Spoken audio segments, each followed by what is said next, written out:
Hi gang, welcome back to the On Race Latina. Today's topic, I have a zillion followers on Instagram, and I thought I was gaining some traction, but I realized there's 100 guys following me named Elon Musk, but they're not, so they're trying to get me to invest in Elon's business or company or whatever, but it's really weird.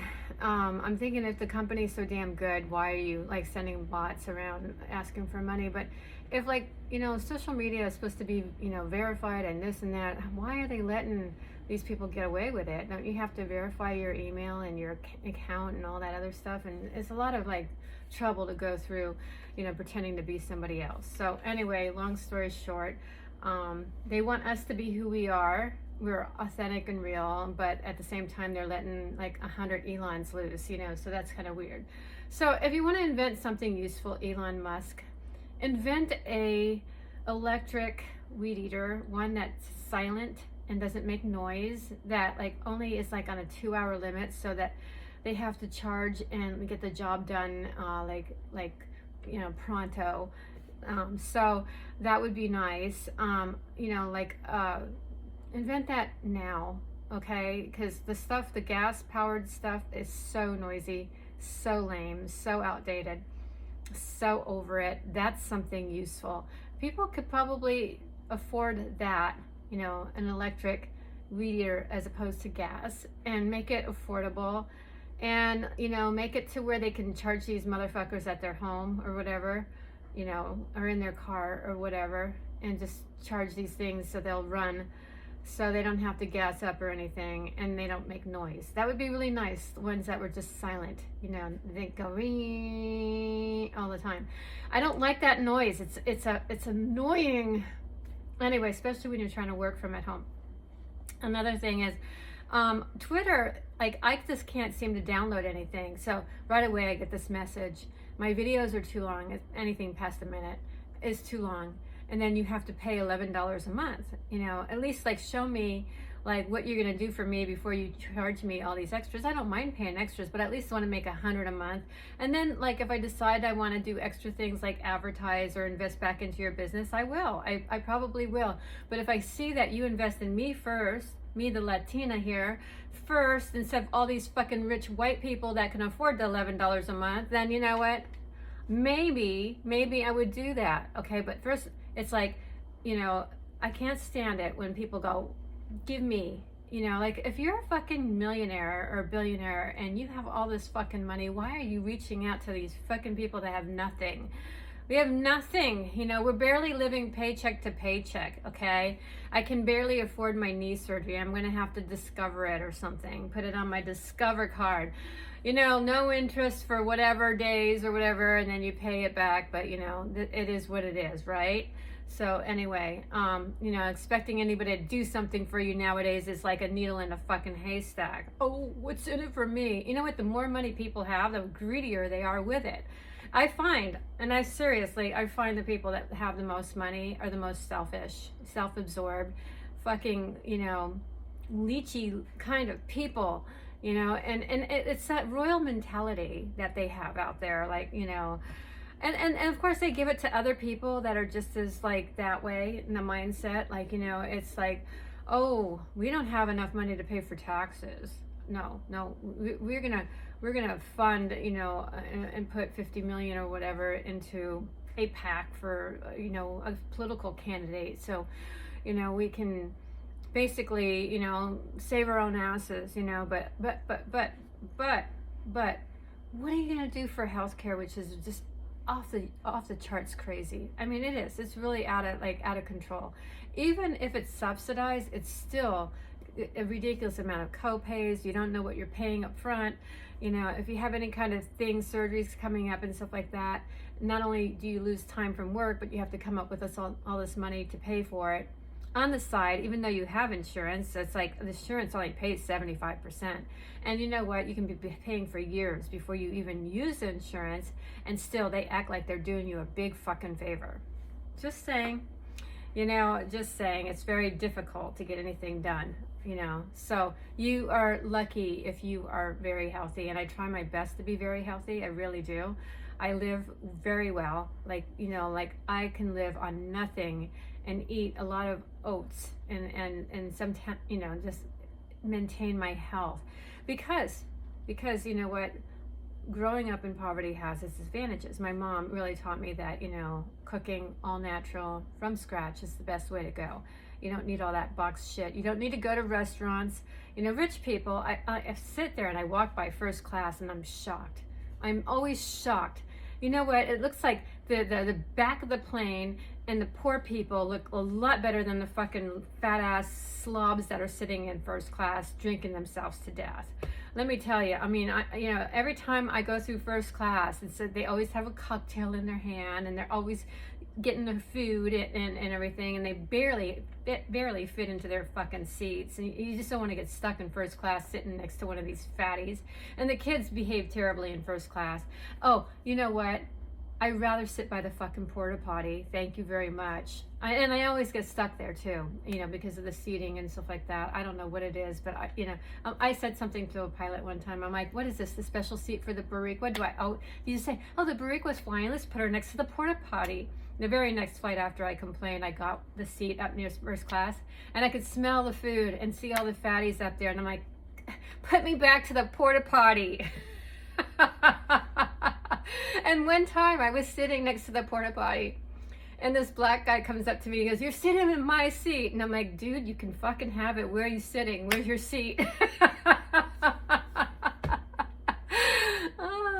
You know, some of the funniest moments have been on the airplane, because like I somehow have a sense of humor where, like, when people are going off, I say the right thing at the right time and make everybody laugh, you know, even when it's like a moment where like most people aren't laughing, you know, I'm laughing, you know. And you know, one time I said something to the air pilot. I'm like, this is the worst airlines ever. Like, you guys have no communication whatsoever. And I said it in a very nice way, but then they sent security over to me. And he's like, do we have a problem? I'm like, no problem at all. You know, I was just a little bit disappointed, but it's okay now. I don't want to get yanked out of here, you know, like bounce from my flight and spend 3 nights in your airport. One night was bad enough. I'm just going to shut my mouth. I really like the people that I'm sitting next to. This is very cozy. Anyway, black lady sitting right next to me going, Bariqua, they're gonna yank you. You know, I mean, better put my mask over my face, you know, play stupid. Yeah. You know, that's just how it is. I saw a lot of white people getting thrown out of the airports last time around in North Carolina. They were just tossing the Florida people out of there.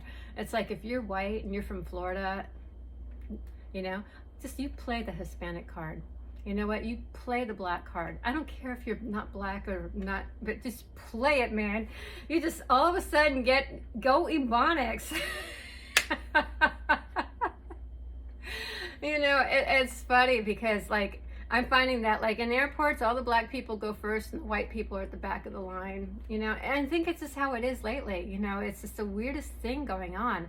Every time I turn on the TV, you know, there's always, like, you know, a new crop of black shows and black actors, and I'm like, you know, I'm 30% black, and, like, you would never know it, but, you know, people go, you don't even look Hispanic, but you know what? Hispanic people aren't even, like, acknowledged anymore. It's always black this and black that and black this, and I'm like thinking to myself, it's only like 18% of the population, and like, okay, they really care about the votes that much? I'm like, come again? You know what? On Hoda and Jenna, it's always black-owned businesses. You know, you never see Hispanic-owned businesswoman. You know, it's always black this and black that. I'm thinking to myself, there's no better time in this country to be black. And this whole race with Kamala Harris, you know, first black president. You know, she's not even a black lady. She's a vice black lady right now, but she's the first black president hopeful. She's not a black president yet. But you know what? We already had a black president, Obama, for 8 years. And, you know, I mean, and she would make him look very, very light, like, you know, as far as policies go and the socialism. Like, she's going to go all in. But she's always telling us what we want to hear, which, you know, oh, and then when she does something wrong and people call her out on it, she's like, I didn't say that, you know.